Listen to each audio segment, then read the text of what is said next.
आप सभी ऐतिहासिक और विश्व धरोहर लोथल में प्रत्यक्ष मौजूद हैं। मैं तकनीक के माध्यम से दूर दिल्ली से आपसे जुड़ा हूं, लेकिन मन मस्तिष्क में ये लग रहा है कि जैसे मैं वहां आप सबके बीच में ही हूं। अभी मैंने ड्रोन से नेशनल मैरीटाइम हेरिटेज कॉम्प्लेक्स में से जुड़े कामों को देखा है, उनकी प्रगति की समीक्षा भी की है। मुझे संतोष है कि इस प्रोजेक्ट से जुड़ा काम तेजी से चल रहा है। साथियों, इस वर्ष लाल किले से पंच प्राणों की चर्चा करते हुए मैंने अपनी विरासत पर गर्व की बात कही थी और अभी हमारे मुख्यमंत्री भूपेंद्र भाई ने भी उस बात का जिक्र किया। हमारी समुद्री विरासत हमारे पूर्वजों की सौंपी गई ऐसी एक महान धरोहर है। किसी भी स्थान या समय का इतिहास आने वाली पीढ़ी को प्रेरित भी करता है और हमें भविष्य के लिए सचेत भी करता है। हमारे इतिहास की ऐसी अनेक गाथाएं हैं जिन्हें भुला दिया गया। उन्हें सुरक्षित करने और अगली पीढ़ी तक पहुंचाने के रास्ते नहीं खोजे गए। इतिहास की उन घटनाओं से हम कितना कुछ सीख सकते थे। भारत की समुद्री विरासत भी ऐसा विषय है जिसके बारे में बहुत कम चर्चा की गई है। सदियों पहले के भारत का व्यापार कारोबार दुनिया के एक बड़े हिस्से में छाया हुआ था। हमारे रिश्ते दुनिया की हर सभ्यता के साथ रहे, तो इसके पीछे भारत की समुद्री शक्ति की बहुत बड़ी भूमिका थी। लेकिन गुलामी के लंबे कालखंड ने न सिर्फ भारत के इस सामर्थ्य को तोड़ा, बल्कि समय के साथ हम भारतीय अपने इस सामर्थ्य के प्रति उदासीन भी होते गए। हम भूल गए कि हमारे पास लोथल और धौलावीरा जैसी महान धरोहरें हैं जो हजारों वर्ष पहले भी समुद्री व्यापार के लिए मशहूर थी। हमारे दक्षिण में चोल साम्राज्य, चेर राजवंश, पांड्य राजवंश भी, जिन्होंने समुद्री संसाधनों की शक्ति को समझा और उसे एक अभूतपूर्व ऊंचाई दी। उन्होंने न सिर्फ अपनी समुद्री शक्ति का विस्तार किया, बल्कि इसकी मदद से दूर सुदूर के देशों तक व्यापार को ले जाने में भी सफल रहे। छत्रपति शिवाजी महाराज ने भी एक सशक्त नौसेना का गठन किया और विदेशी आक्रांताओं को चुनौती दी। ये सब कुछ भारत के इतिहास का ऐसा गौरवपूर्ण अध्याय है जिसे नजरअंदाज ही कर दिया गया। आप कल्पना कर सकते हैं, हजारों वर्ष पहले कच्छ में बड़े बड़े समुद्री जहाजों के निर्माण का पूरा उद्योग चला करता था। भारत में बने पानी के बड़े बड़े जहाज दुनिया भर में बेचे जाते थे। विरासत के प्रति इस उदासीनता ने देश का बहुत नुकसान किया। ये स्थिति बदलनी जरूरी है। इसलिए हमने तय किया कि धोलावीरा और लोथल को, भारत के गौरव के इन सेंटर्स को हम उसी रूप में लौटाएंगे जिसके लिए कभी ये मशहूर थे। और आज हम उस मिशन पर तेजी से काम होते देख रहे हैं। साथियों, आज जब मैं लोथल की चर्चा कर रहा हूं तो मुझे हजारों साल से चली आ रही परंपराओं का भी ध्यान आ रहा है। आज गुजरात के कई इलाकों में सिकोतर माता की पूजा की जाती है। उन्हें समुद्र की देवी मानकर पूजा जाता है। हजारों वर्ष पूर्व के लोथल पर रिसर्च करने वाले जानकारों का मानना है कि उस समय भी सिकोतर माता को किसी न किसी रूप में पूजा जाता था। कहते हैं समुद्र में आने से पहले सिकोतर देवी की पूजा की जाती थी ताकि वो यात्रा में उनकी रक्षा करें। इतिहासकारों के मुताबिक सिकोतर माता का संबंध सोकोत्रा द्वीप से है जो आज अदन की खाड़ी में है। इससे पता चलता है कि आज से हजारों साल पहले भी खंभात की खाड़ी से दूर दूर तक समुद्री व्यापार के रास्ते खुले हुए थे। साथियों, हाल ही में वडनगर के पास भी खुदाई के दौरान सिकोतर माता के मंदिर का पता चला है। कुछ ऐसे साक्ष्य भी मिले हैं जिनसे प्राचीन काल में यहां से समुद्री व्यापार होने की जानकारी मिलती है। इसी तरह सुरेंद्रनगर के जिंजूवाड़ा गांव में लाइट हाउस होने के साक्ष्य मिले हैं।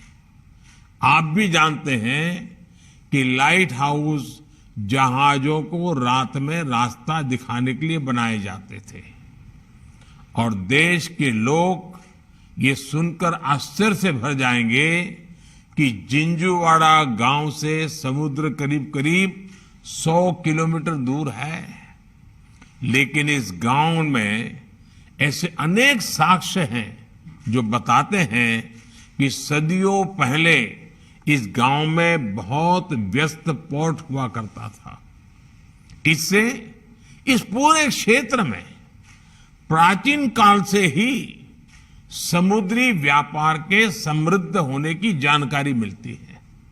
साथियों, लोथल सिर्फ सिंधु घाटी मान्यता का एक बड़ा व्यापारिक केंद्र ही नहीं था, बल्कि ये भारत के सामुद्रिक सामर्थ्य और समृद्धि का भी प्रतीक था। हजारों साल पहले लोथल को जिस तरीके से एक पोर्ट सिटी के रूप में विकसित किया गया था, वो आज भी बड़े बड़े जानकारों को हैरान कर देता है। लोथल की खुदाई में मिले शहर, बाजार और बंदरगाह के अवशेष उस दौर में हुई अर्बन प्लानिंग और आर्किटेक्चर के अद्भुत दर्शन कराते हैं। प्राकृतिक चुनौतियों से निपटने के लिए जिस प्रकार की व्यवस्था यहां थी, उसमें आज की प्लानिंग के लिए भी बहुत कुछ सीखने को है। साथियों, एक तरह से इस क्षेत्र को देवी लक्ष्मी और देवी सरस्वती दोनों का आशीर्वाद प्राप्त था। अनेकों देशों के साथ व्यापारिक रिश्तों की वजह से यहां धनवर्षा भी होती थी। कहते हैं कि लोथल के पोर्ट पर उस समय 84 देशों के झंडे फहराया करते थे। इसी तरह पासी के वल्लभी विश्वविद्यालय में दुनिया के 80 से ज्यादा देशों का छात्र वहां पढ़ने के लिए आते थे। 7वीं शताब्दी में इस क्षेत्र में आए चीनी दार्शनिकों ने भी लिखा है कि तब वल्लभी विश्वविद्यालय में 6000 से ज्यादा छात्र थे। यानी देवी सरस्वती की कृपा भी इस क्षेत्र पर बनी हुई थी। साथियों, लोथल में ये जो हेरिटेज कॉम्प्लेक्स बन रहा है, उसको ऐसे बनाया जा रहा है कि भारत का सामान्य से सामान्य व्यक्ति भी इस इतिहास को आसानी से जान सके, समझ सके। इसमें अति आधुनिक तकनीक का प्रयोग करके बिल्कुल उसी युग को फिर से सजीव करने का प्रयास किया जा रहा है। हजारों वर्ष पहले का वही वैभव, वही सामर्थ्य इस धरती पर फिर जागृत किया जा रहा है। मुझे विश्वास है ये दुनिया भर के पर्यटकों के लिए आकर्षण का बहुत बड़ा केंद्र बनेगा। इस कॉम्प्लेक्स को एक दिन में हजारों पर्यटकों के स्वागत के लिए विकसित किया जा रहा है। जैसे एकता नगर में स्टैच्यू ऑफ यूनिटी में हर रोज पर्यटकों के आने का रिकॉर्ड बन रहा है, वैसे ही वो दिन दूर नहीं जब देश के कोने कोने से लोथल में लोग इस हेरिटेज कॉम्प्लेक्स को देखने आएंगे। इससे यहां रोजगार और स्वरोजगार के हजारों नए अवसर बढ़ेंगे। इस क्षेत्र को इस बात का भी लाभ मिलेगा कि ये अहमदाबाद से बहुत दूर नहीं है। भविष्य में ज्यादा से ज्यादा लोग शहरों से यहां आएंगे, यहां के टूरिज्म को बढ़ाएंगे। साथियों, इस क्षेत्र ने जितने कठिनाई भरे दिन देखे हैं वो मैं कभी भूल नहीं सकता। एक समय में समंदर का विस्तार यहां तक था, इसलिए बहुत बड़े इलाके में कुछ भी फसल पैदा करना मुश्किल था। 20-25 साल पहले लोगों ने तो यहां वो दिन देखे हैं कि जरूरत पड़ने पर सैकड़ों एकड़ जमीन के बदले भी कोई कर्ज नहीं देता था।